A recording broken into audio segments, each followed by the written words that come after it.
अभी आपको ये स्टोरी सुनाएंगे प्रॉपरली डिटेल से कि बेसिकली इस वैली की स्टोरी क्या है। तो आपका नाम क्या है सर? मोहम्मद नाम है। मोहम्मद अनीफ साहब हमें सुनाएंगे। अब जी तो सैफुल मुलूक जो शहजादा था जिसके नाम के ऊपर वो ये झील का नाम रखा गया है, ये था जो एक शहजादा था मिस्र का। उसे जी एक दफ़ा ख्वाब आया, इशारा हुआ शहजादी सैफ को। ख्वाब में उसने ये वाली झील को भी उसने देखा और परी को भी देखा। परी का नाम था बदर जमाल। बदर जमाल परी जो थी बहुत खूबसूरत परी थी और सब परियों की मलका और शहजादी थी। सुबह कोट कर उसने अपने वालिद को ये ख्वाब सुनाया शहजादी सैफ ने।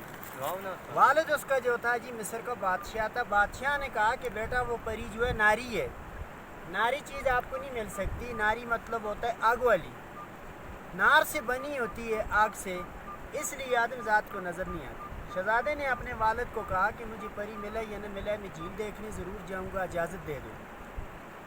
शहजादे को वहाँ से इजाज़त मिली। शहजादा अपने घर से निकल आए। आते आते रास्ते में से कोई अल्लाह वाला एक मिला, वली बुज़ुर्ग। उस वली बुज़ुर्ग का वहाँ रास्ते में मज़ार था। कोई गैबी वली था रास्ते में बैठा हुआ। शहजादा वहाँ से गुजर कर आ रहा था, ये झील ढूंढ रहा था। वली ने शहजादे से पूछा, है शहजादे आप किस लिए यहाँ जंगल में घूम रहे हो, जा रहे हैं में? उसने कहा कि मैं तो ऐसी एक झील है वो झील देखने जा रहा हूँ। उस वली से जी फिर उसे एक सलेमानी टोपी मिल गई है भाइयों। टोपी मिलने के बाद उसके कब्ज़े में जिंद आ गई जन्नात भूत। उन जन्नातों शहजादे को मिस्र से उठाया, यहाँ ला कर उतारा ये झील पर। यहीं पर उसने झील देखी, झील की पहचान की। उसने कहा कि झील तो यही है जो मैंने ख्वाब में देखी है, मुझे परी जो है वो यहाँ कैसे मिल सकती है। जिन्होंने कहा कि उसके लिए चेला करे और इबादत करे। शहजादे ने 40 दिन चेला काटा उस परी के पीछे।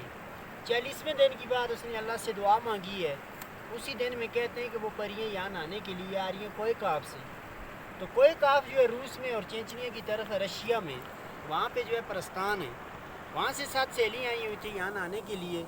8वीं जो थी वही बदर जमाल जो उसने ख्वाब में देखी थी। शहजादे ने जब उस परी को यहाँ पे नहाते हुए देखा, जिन को भेजा, जिन यहाँ पर पहुँचे, उस परी की पारी यहाँ से उठाए तो शहजादे सैफ को मिल गई। दूसरी सहेली भाग की, बदर जमाल वो यहीं रहेगी। शहजादा उसके सामने आ गए।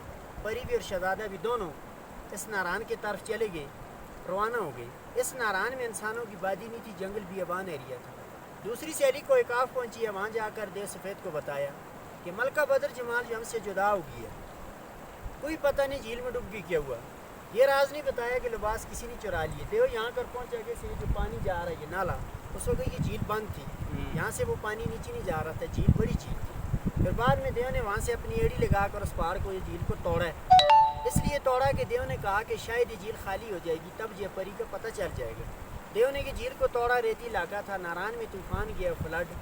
परी और शहजादे ने अल्लाह से दुआ मांगी है।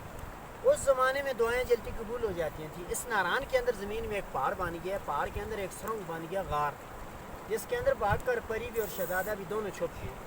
दाईं साइड से भी तूफान गुजर गया और बाईं साइड से भी। ये गार जो है नारान में अभी भी मौजूद है, जो पुल है, पुल के नीचे गार में लाइट नहीं जलती, मशहूर गार है।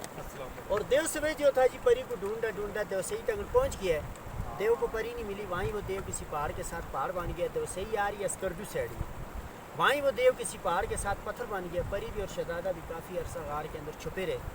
बाद में जो जिन के कब्ज़े में थे उन जिन्होंने परी को और शहजादे को बताया कि आई तो देव जो था वो ख़त्म हो चुका, अपने मुल्क में जा वापस जा सकते। उन जिन्होंने भाइयों परी को और शहजादे को सगार में से दोनों को निकाल कर लेकर मिस्र को पहुँचाए। इसके नाम की वजह थी, झील का नाम जो था जी मशहूर हुआ। सैफ शहजादे का नाम था, मलूक इसलिए नाम रखा गया। दोनों की यहाँ मुलाकात हुई है, उसके बाद यहाँ लोग आनी शुरू हो गई। इसकी तारीफ बनी मुलाकात जी, और इसकी तारीफ बनी है। सामने वाली पहाड़ी जो नज़र आ रही है इसका नाम है मलका पर्वत। मलका पर्वत, ये सामने वाला जो पहाड़ है बर्फ वाला, उसको मलका पर्वत इसलिए कहते हैं कि पर्वत आगी पहाड़, मलका आगी खूबसूरती। साल के 12 महीने वहाँ बर्फ़ रहती है, वहाँ से कभी बर्फ़ भी गिरती नहीं। हज़ारों दुनिया वहाँ से गिरी है, वहाँ कोई नहीं चढ़ पाया। इसके ऊपर ये कहते हैं कि जिन्नात का असरात है। जो भी जाते हैं वहाँ से जिन उन लोगों को देखे देखे। अच्छा, आप हमें बता सकते हैं मैक्सिमम आज तक किसी ने यहाँ पे जाने की कोशिश की है? बड़े लोगों ने कोशिश की है, काफ़ी लोग वहाँ से गिरे हैं। डेड बॉडी मिली है। राशिद बाट एक बना था, राशिद बाट इसी पहाड़ी को सर करने के लिए जा रहा था, इसी से गिरा हुआ है। डेड बॉडी गुम हो गई थी, हम लोगों को मिली है 14वें दिन के बाद, जिसने केटू सर की है। केटू 29,000 है, ये 17,500। ये कहानी है भाई। Thank you so much sir.